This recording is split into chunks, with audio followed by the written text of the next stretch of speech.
자, 오늘 우리가 파헤쳐볼 이야기는요, 15세기 조선에서 탄생한 정말 눈부신 걸작에 대한 겁니다.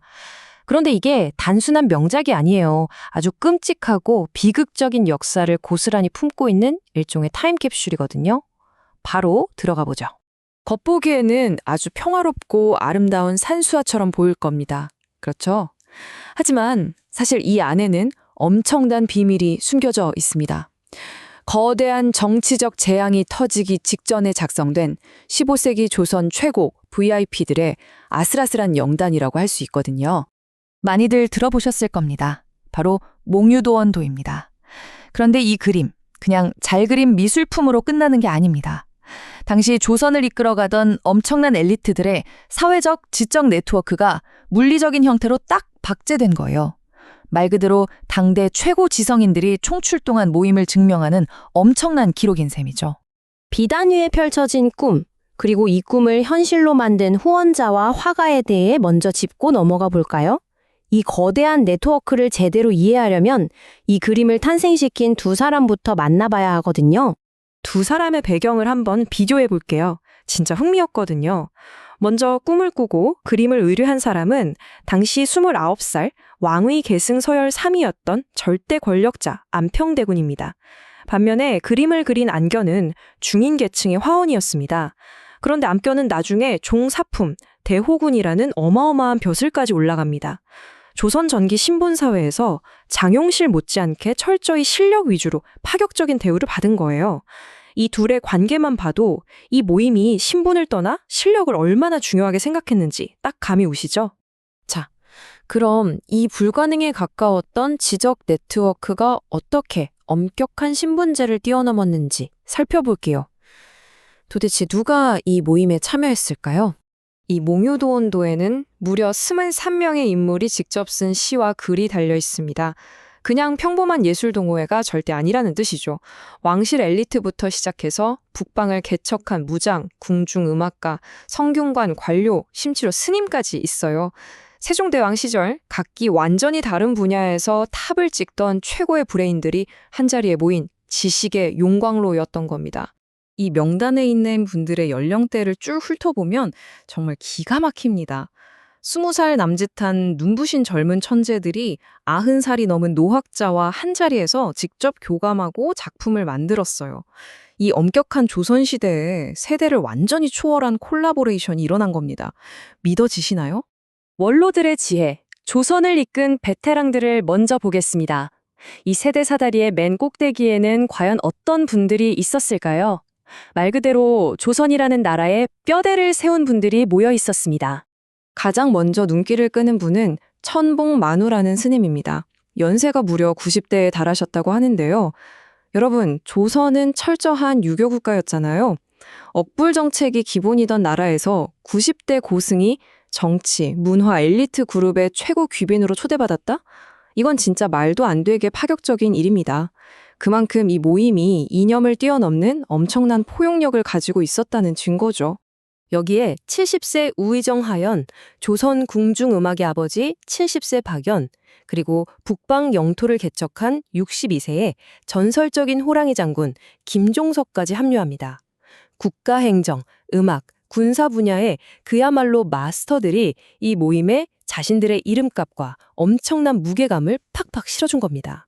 다음은 이 네트워크의 핵심 중의 핵심, 바로 젊은 천재들, 집현전의 브레인 트러스트입니다. 원로들이 든든한 배경이 되어주었다면 이 모임의 심장처럼 역동적으로 뛰었던 진짜 주인공들은 따로 있었죠. 세종대왕이 문화와 과학의 황금기를 열기 위해 직접 매의 눈으로 발탁했던 20대에서 30대 중반의 인재들, 이 젊은 피들이 당시 조선의 모든 혁신을 최전선에서 이끌고 있었습니다. 외교와 언어 천재였던 30살 신숙주, 천문학 1타 강사 37살 김담, 24살의 천재 작가 서거정까지 당대 최고의 언어학자, 천문학자, 문장가들이 옹기종기 모여서 지적인 대화를 나누고 있었던 거예요. 와, 진짜 상상만 해도 조선시대판 어벤져스가 따로 없죠? 여기서 절대 놓치면 안 되는 핵심이 있습니다. 성산문, 박팽년 같은 29살의 젊은 천재들이 바로 이 안평대군의 든든한 후원을 받으면서 훈민정음 같은 조선의 위대한 미래를 하나하나 만들어가고 있었다는 사실이에요. 가장 창의적이고 에너지가 폭발하던 순간이 바로 이때였던 겁니다.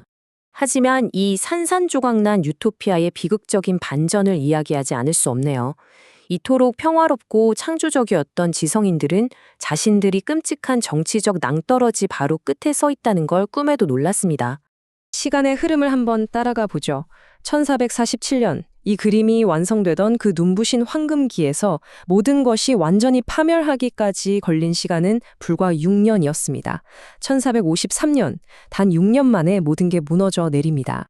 세종대왕과 문종이 연이어 세상을 떠나고 권력의 빈자리가 생기자 1453년 안평대군의 친형이자 정적이었던 수양대군이 칼을 빼듭니다. 이른바 계유정난이라는 피비린내 나는 유혈 쿠데타를 일으킨 거죠. 권력을 무력으로 장악한 수양대군은 안평대군과 친하게 지냈던 이 똑똑한 학자들을 전부 새로운 체제의 적으로 낙인 찍어버립니다. 우리가 앞서 입에 침이 마르도록 칭찬했던 그 빛나는 지성인들 중 상당수가 정통성 있는 왕에 대한 굳은 충성심 때문에 정말 참혹하게 숙청당하고 맙니다. 네, 맞습니다. 우리가 역사책에서 배운 바로 그 사육신이죠.